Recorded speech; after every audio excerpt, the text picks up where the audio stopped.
নির্বাচনের ফলাফল ঘোষণার ক্ষেত্রে তারা অস্বাভাবিকভাবে কিছু কিছু ক্ষেত্রে বিলম্ব করছে।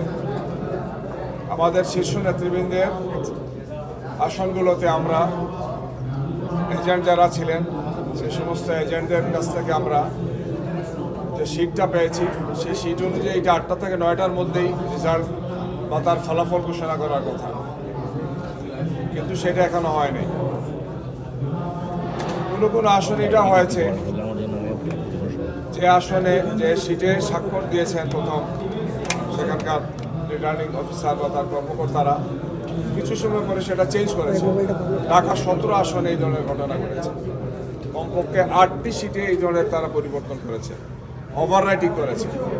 কেন চেঞ্জ করেছেন? বলেছেন যে একটু ভুল হয়ে গেছে, এটা সংশোধন করতে হবে। বিভিন্ন সেন্টারগুলোর যে রেজাল্ট শিট সেটা যোগ করে যেটা দাঁড়িয়েছিল, এটা কাটাকাটির আগে ওভার রেটিংয়ের আগে অনেক যেটা তার ওভার রেটিং করেছেন সেখানে 5,000 ভোট কমানো হয়েছে।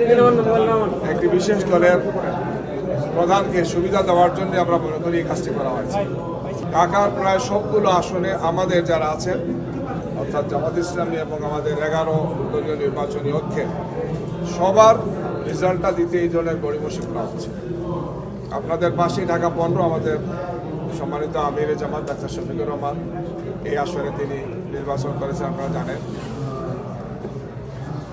3 লক্ষর চেয়ে একটু বেশি ভোটার, 129টা সেন্টার, অনেক বড় বড় আসনের তড়িৎ গতিতে রেজাল্ট দেওয়া হয়েছে। এটা এখনো দেওয়া হয়নি।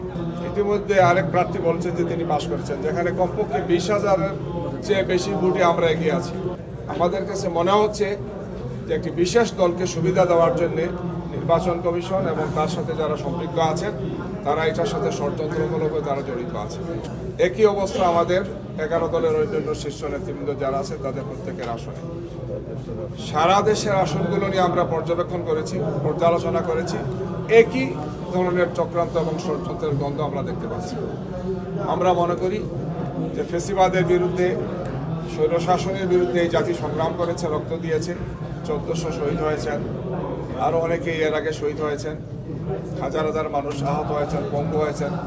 আমরা রক্ত দিয়েছি, আমরা আত্মসত্য করেছি অসংখ্য মানুষ এখানে। এই ধরনের আরেকটি নতুন ফেসিবাদ কায়েমের জন্য আমরা স্পষ্ট ভাষায় বলতে চাই যে এই যে প্রক্রিয়া তারা করছেন, গণনা করা, রেজাল্ট দেওয়ার ক্ষেত্রে বিভিন্ন ধরনের কলাকৌশল করা, ইচ্ছাকৃতভাবে মনে হচ্ছে যে কোনো একটা বিশেষ উদ্দেশ্য সাধনের জন্য তারা এই কাজটি করছে। আমরা আগেও বলেছি যে আমরা ষড়যন্ত্রের কাছে মাথা নত করব না। দেশবাসীকে সাথে নিয়ে আমরা এই চক্রান্ত এবং ষড়যন্ত্রের বিরুদ্ধে দুর্বার প্রতিরোধ করব। আমরা বাধ্য হব এই ধরনের চক্রান্ত এবং ষড়যন্ত্র যারা করছেন তাদের বিরুদ্ধে আন্দোলন করে তাদেরকে আমরা জনগণের মুখোমুখি করব। জীবনের সাথে চলে high five, all time healthy life. নিশ্চিন্তে খান, স্বাস্থ্যকর অল টাইম পান। All time healthy life.